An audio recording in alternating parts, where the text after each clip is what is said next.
My cousin planned his big exposé for our grandfather's funeral, thinking I'd be humiliated. When my cousin Julian stood up during my grandfather's eulogy, interrupting the pastor mid-sentence to announce that I'd stolen $200,000 from our dying grandfather's estate, I didn't panic. I didn't shout or defend myself. I just reached into my jacket pocket and pulled out a USB drive containing bank records, security footage, and recorded phone calls, proving that Julian himself had been systematically embezzling from Grandpa's construction business for 3 years. Because tucked inside that USB drive was documentation showing Julian had forged checks, created fake vendor accounts, and siphoned nearly $500,000 while our grandfather lay dying in hospice care. The theft he was accusing me of? That was money I'd actually loaned Grandpa to cover the shortfalls Julian had created. But I'm getting ahead of myself. Let me start 6 months earlier, on a Thursday afternoon in April, when I first realized something was catastrophically wrong with Grandpa's finances. My name is Nathan Cross. I'm 29 years old, certified public accountant, partner at a mid-sized firm in Portland, Maine. I'd worked my way up from entry-level auditor to partner in 7 years, specializing in fraud detection and forensic accounting. My grandfather, William Cross, founded Cross & Sons Construction in 1978, built it from a one-man operation into a company employing 50 people, handling commercial projects throughout New England. Strip malls, office buildings, municipal contracts. Solid reputation, consistent profits, family legacy. Grandpa had 3 children, my father Robert, my uncle Thomas, and my aunt Linda. My father died when I was 15. Car accident on Route 95, drunk driver crossed the median. After that, Grandpa became more than just my grandfather. He was my mentor, my father figure, my hero. He taught me about business, about integrity, about building something that lasts. When I went to college for accounting, he was proud. When I made partner at 28, he took me to dinner and told me my father would have been proud too. Julian was Uncle Thomas's son, 32 years old, perpetual disappointment, failed real estate agent turned business consultant, who mostly just lived off family money and complained about not being appreciated. He'd worked at Cross & Sons for about 5 years in various roles, operations manager, project coordinator, whatever title Grandpa gave him to keep Uncle Thomas happy. Julian and I had never been close. Childhood rivalry that never really ended. He'd always resented that Grandpa seemed to favor me, that I'd succeeded professionally while Julian bounced between jobs and schemes.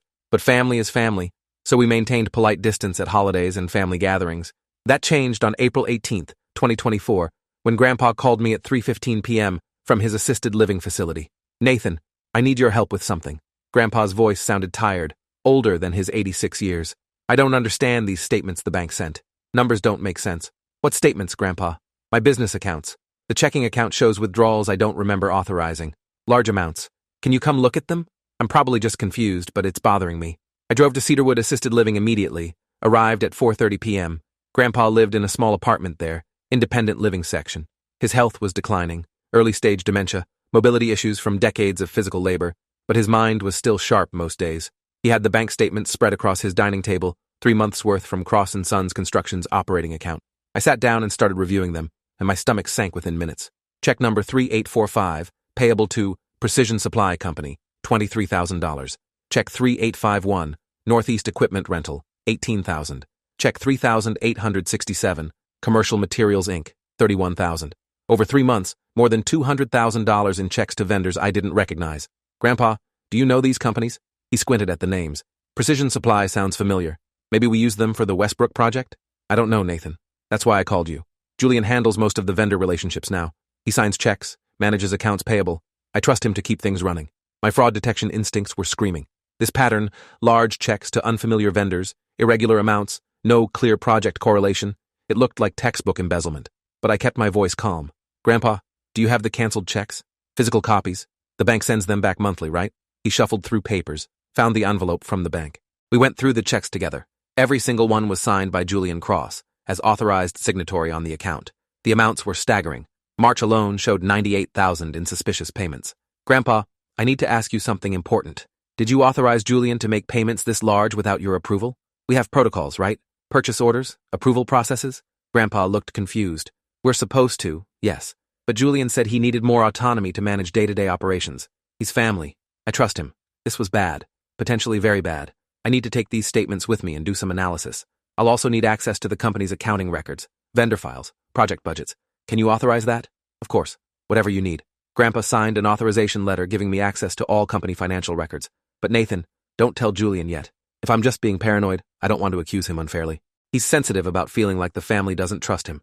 I promised discretion and left with the bank statements, my mind already racing through investigative procedures. At my office the next morning, I started digging. Cross & Sons used QuickBooks for accounting, and I had login credentials from helping Grandpa with year-end taxes previously. I pulled reports going back 3 years, looking for patterns.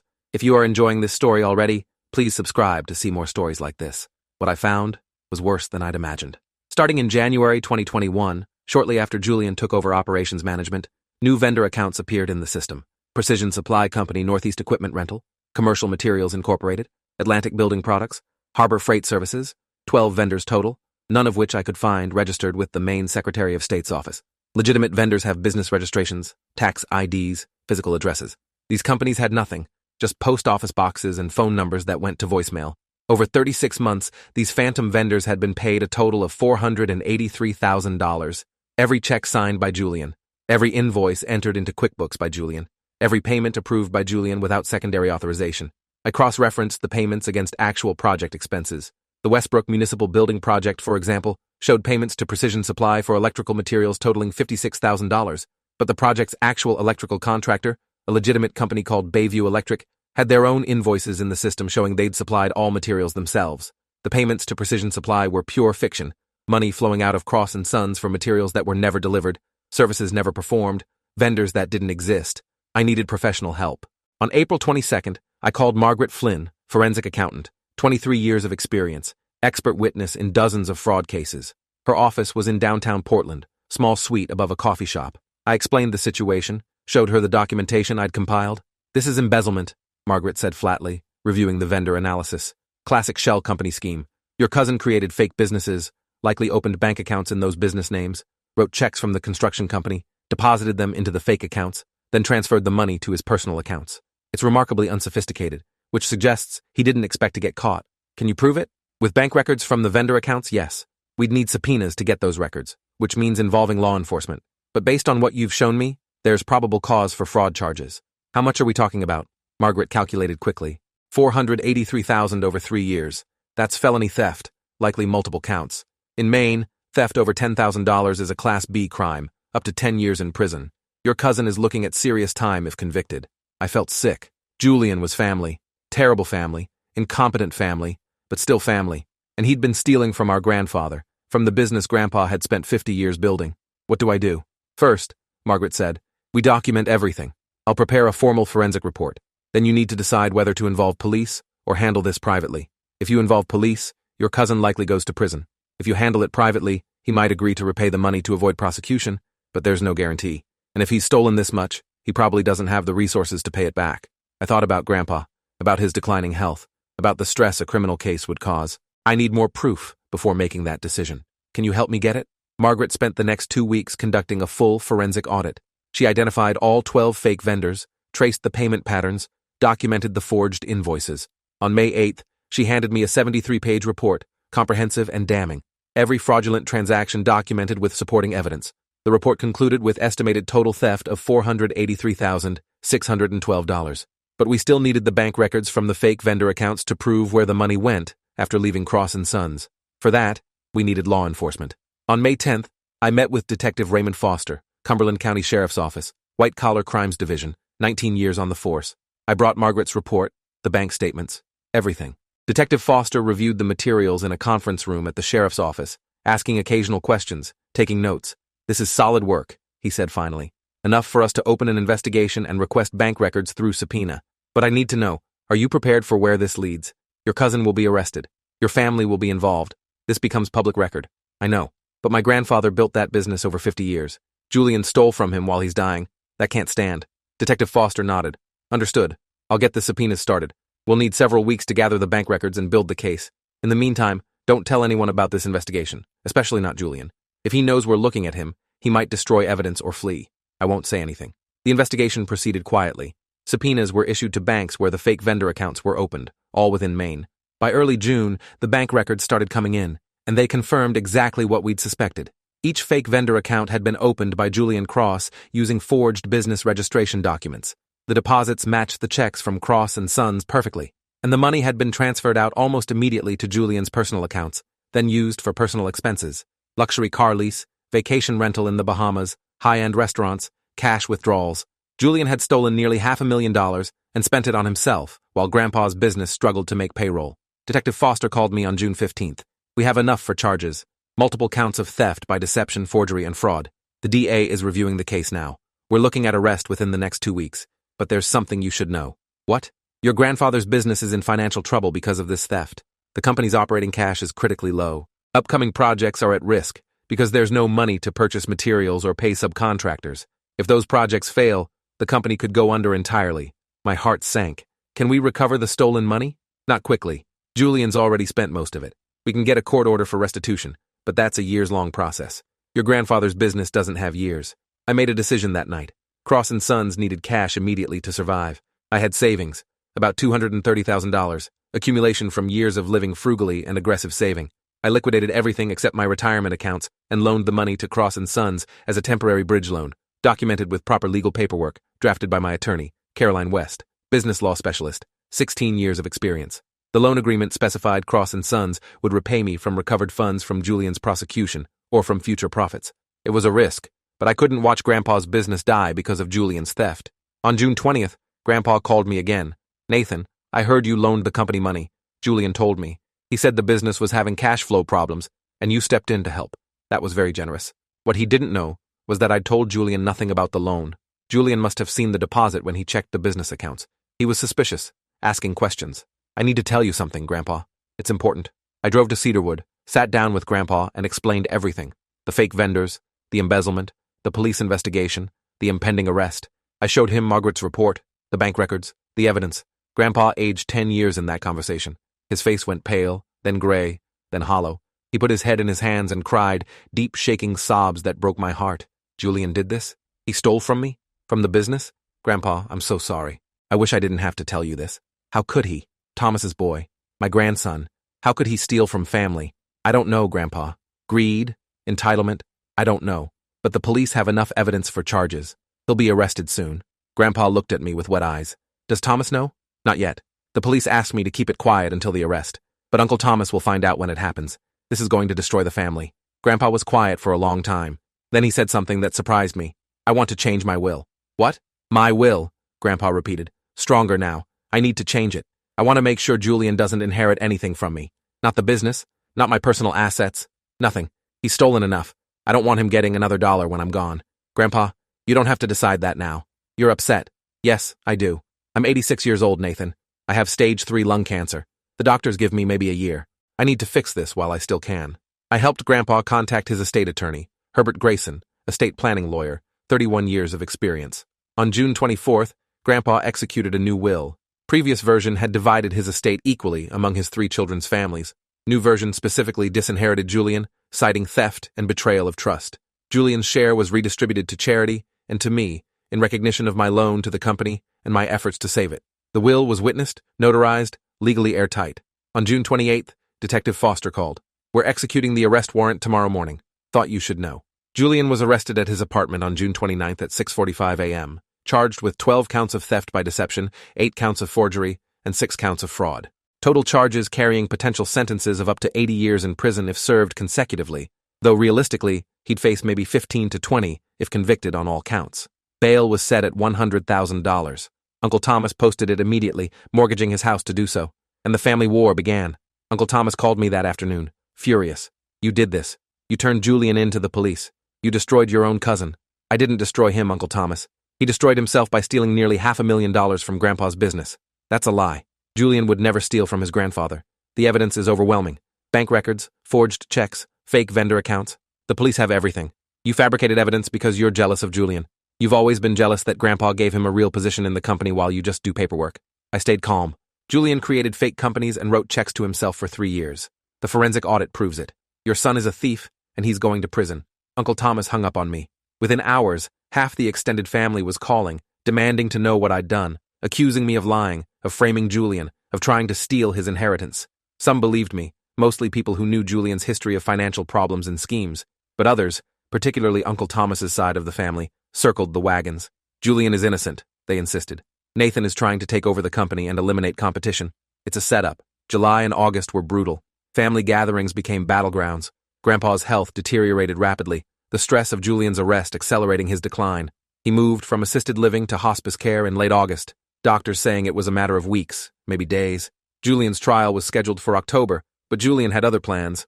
On September 5th, his attorney filed a motion claiming that Grandpa had been mentally incompetent when he changed his will, that I had unduly influenced him, and that the new will should be invalidated. The motion included affidavits from Uncle Thomas and Aunt Linda claiming Grandpa's dementia made him vulnerable to manipulation. It was absurd. Grandpa had been evaluated by his doctor and found competent to execute the will, but it created a legal battle that would outlast Grandpa's life. On September 12th, Grandpa fell into a coma. Doctors said it would be days at most. The family gathered at the hospice, awkward and tense. Uncle Thomas and Aunt Linda on one side glaring at me, my mother on the other side supporting me. Julian was there too, out on bail, wearing an ankle monitor, acting like a victim. He avoided me completely, spent his time whispering to Uncle Thomas and making phone calls in the hallway. I spent my time sitting with Grandpa, holding his hand, telling him I loved him. On September 14th, Grandpa died, peacefully, surrounded by family, at 6:32 in the morning. The grief was immediate and overwhelming. He'd been my hero, my mentor, my last real connection to my father. I cried in the hospice parking lot for an hour, but even in grief, I noticed Julian on his phone in the corner, typing furiously, smiling slightly, planning something. The funeral was scheduled for September 20th at St. Mary's Catholic Church in Portland. Grandpa had been devoutly Catholic his entire life, attended Mass every Sunday until he physically couldn't anymore. The service was set for 10 a.m., burial to follow at Riverside Cemetery. I helped plan the funeral with my mother, choosing readings, selecting pallbearers, writing the obituary. Julian wasn't involved, and I was grateful for his absence. But on September 18th, 2 days before the funeral, I received a call from Father Patrick O'Brien, the priest who would be conducting the service. "Nathan, I need to tell you something troubling. Julian came to see me yesterday. He asked if he could speak during the service, give a special eulogy for his grandfather. What did you tell him?" I said I'd need to coordinate with the family, that funeral eulogies are typically planned in advance. He was insistent, said he had something important to share about your grandfather's legacy and some family matters that needed to be addressed publicly. Did he say what matters? No, but his demeanor concerned me. He seemed angry, vindictive. I wanted to warn you. Thank you, Father. I'll handle it. I called my attorney Caroline immediately. Julian is planning something at the funeral. I don't know what, but it's not going to be good. Can he legally do anything there? If this story keeps your interest, please subscribe to get more stories like this. Caroline thought for a moment. Depends what he's planning. If he tries to make accusations about the will or the criminal case, that's just speech. Unpleasant, but legal. If he tries to serve you with legal papers, that's technically allowed but extremely inappropriate. If he tries to physically assault you or damage property, that's criminal. My advice? Have security present and be prepared to shut down any disruption quickly. I hired 2 private security guards from a local firm for the funeral, told them to watch Julian specifically and be ready to escort him out if necessary. I also called Detective Foster and explained my concerns. He agreed to attend the funeral in plain clothes, just in case. The morning of September 20th arrived gray and drizzling. Perfect weather for a funeral. I arrived at St. Mary's at 9:15 a.m., wearing my best dark suit, feeling exhausted from grief and stress. The church was filling with mourners, hundreds of people whose lives Grandpa had touched. Employees from Cross & Sons, subcontractors, community members, family from across New England. Julian arrived at 9:30 a.m. with Uncle Thomas, Aunt Linda, and about a dozen supporters from their side of the family. They sat in the front pew on the left side. I sat in the front pew on the right with my mother. The division was obvious and painful. Father O'Brien began the service at 10 a.m., precisely, opening prayers, readings from Scripture, a beautiful homily about Grandpa's faith and generosity. Then came the eulogies. My mother spoke first, sharing memories of her father-in-law's kindness and integrity. One of Grandpa's oldest employees spoke next, talking about working for Cross & Sons for 35 years and never doubting Grandpa's word. Then Father O'Brien said, "We'll now hear from Nathan Cross, William's grandson." I walked to the podium, notes in hand, and began speaking about Grandpa's legacy, his faith, his work ethic, his love for family. I talked about learning from him, about his teaching me that integrity mattered more than profit, that a man's word was his bond. I was maybe 3 minutes into the eulogy when Julian stood up abruptly in his pew. The church went silent. Julian walked toward the podium, not aggressive but determined. Father O'Brien looked confused. I stepped back from the microphone, uncertain. Julian reached the front of the church and turned to face the congregation. "I need to say something," Julian announced, "about Nathan and about what's really been happening in this family." "This isn't the appropriate time," Father O'Brien said gently. "Please sit down." "This is exactly the appropriate time," Julian shot back. "Because Nathan has been lying to everyone. He's been stealing from our grandfather and trying to frame me for it." The church erupted in whispers and gasps. Uncle Thomas was nodding vigorously from his pew. Aunt Linda looked satisfied. My mother looked horrified. I remained calm, hand reaching into my jacket pocket where the USB drive waited. Julian continued, voice rising. "Nathan loaned the company $200,000, right? Everyone knows that. He made a big show of being the hero who saved Cross and Sons. But what you don't know is that he stole that money from Grandpa's personal accounts first. He embezzled it, then loaned it back to make himself look good. That's a complete fabrication, I said quietly from beside the podium. Julian whirled on me. Is it? Then explain these. He pulled papers from his jacket, waved them at the congregation. These are bank statements from Grandpa's personal accounts, showing withdrawals totaling $200,000, all signed by Nathan Cross, all unauthorized. I transferred money with Grandpa's permission to cover shortfalls you created through your embezzlement. Lies! Julian shouted. You manipulated a dying old man with dementia. You stole from him, then convinced him to change his will to cut me out and give you everything. You're the thief, Nathan, not me, and I'm going to prove it right here, right now, in front of everyone. Father O'Brien tried to intervene. This is inappropriate. This is a funeral, a sacred service. Please, both of you, sit down. We can address family disputes after the service. Julian ignored him. I'm not letting Nathan bury the truth with our grandfather. Everyone needs to know what kind of person he really is. He turned back to the congregation. Nathan fabricated evidence against me. He created fake vendor accounts and forged my signature on checks. He bribed witnesses to lie to the police. He manipulated Grandpa into changing his will while Grandpa was mentally incompetent. And he did it all because he wanted to control Cross and Sons and eliminate me as competition. The accusations hung in the air, and I could see people in the pews shifting, uncertain, some looking at me with doubt. Julian had chosen his moment perfectly. Public setting where I couldn't fight back without seeming disrespectful. My grandfather's funeral where any aggressive defense would look callous. He thought he'd cornered me. He was wrong. I pulled the USB drive from my pocket and held it up. Julian, I said clearly, calmly, everything you just said is a lie, and I can prove it. This USB drive contains 3 years of bank records, security footage from Cross and Sons showing you entering the office after hours to forge checks, recorded phone calls between you and the fake vendor accounts where you're literally talking to yourself in different voices, and a forensic audit conducted by Margaret Flynn, certified fraud examiner with 23 years of experience. Every transaction, every fake invoice, every forged signature, all documented. Julian's confident expression faltered. You can't. I also have, I continued, pulling my phone from my pocket, recordings of conversations between you and Uncle Thomas from last week, where you explicitly discussed framing me at this funeral. You planned this ambush thinking I wouldn't defend myself out of respect for Grandpa's service. You were wrong. I looked at Father O'Brien. Father, I apologize for disrupting the service, but since Julian has made public accusations, I need to respond publicly. I addressed the congregation. Julian is currently under criminal indictment for stealing $483,000 from Cross and Sons Construction. He created 12 fake vendor companies, forged checks, and embezzled money over 3 years while our grandfather's business nearly collapsed. The police have all the evidence. His trial starts in 3 weeks.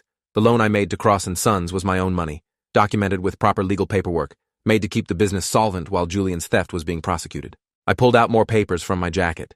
These are copies of the forensic audit, the police report, and the criminal indictment. I'm happy to provide copies to anyone who wants to verify what I'm saying. Julian's face was red now, furious. You set me up. The bank records are fabricated. Nobody set you up, Julian. You stole money thinking you wouldn't get caught. You got caught. Now you're trying to deflect blame by accusing me at Grandpa's funeral. It's pathetic. Uncle Thomas stood up from his pew. This is character assassination. My son is innocent until proven guilty. You're absolutely right, I said, which is why there will be a trial where all the evidence will be presented to a jury. But Julian chose to make accusations here now, so I'm responding with facts.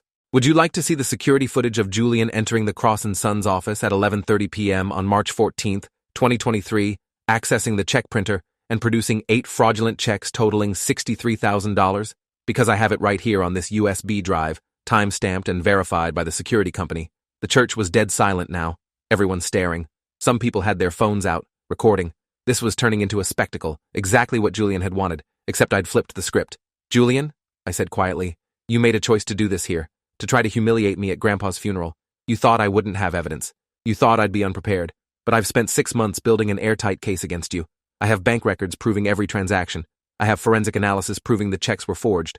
I have recorded phone calls where you're literally pretending to be vendor representatives to cover your tracks. I have testimony from 3 employees at Cross and Sons who saw you manipulating records. I have everything, Julian.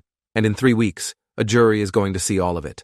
What you don't have, I continued, is evidence against me. Because I didn't do anything wrong. I didn't steal. I didn't forge anything. I didn't frame you.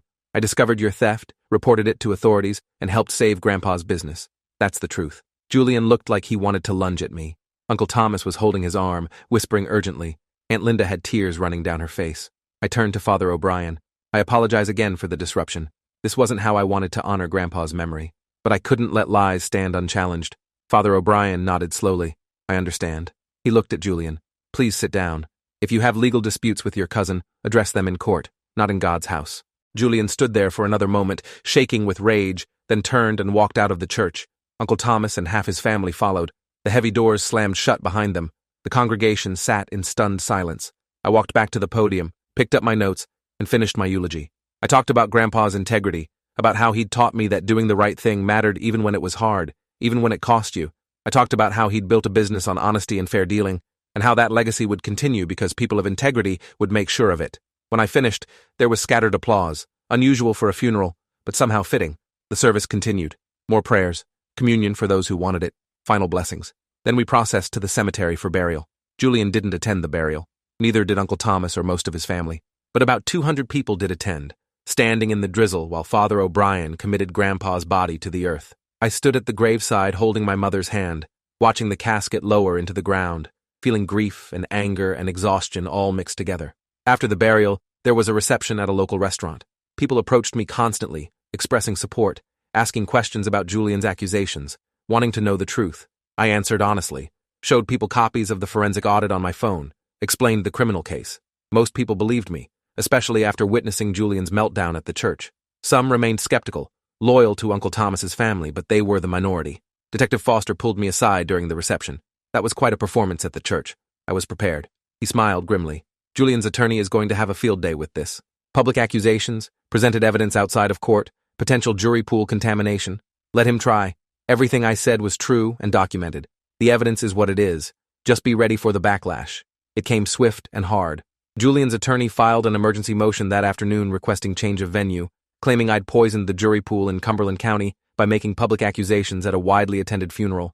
The motion was denied, judge ruling that I'd merely responded to Julian's public accusations with factual information. Julian's attorney then filed a defamation suit against me personally, claiming I'd damaged Julian's reputation by calling him a thief at a public gathering. That suit was also dismissed, truth being an absolute defense to defamation, and the criminal indictment being public record.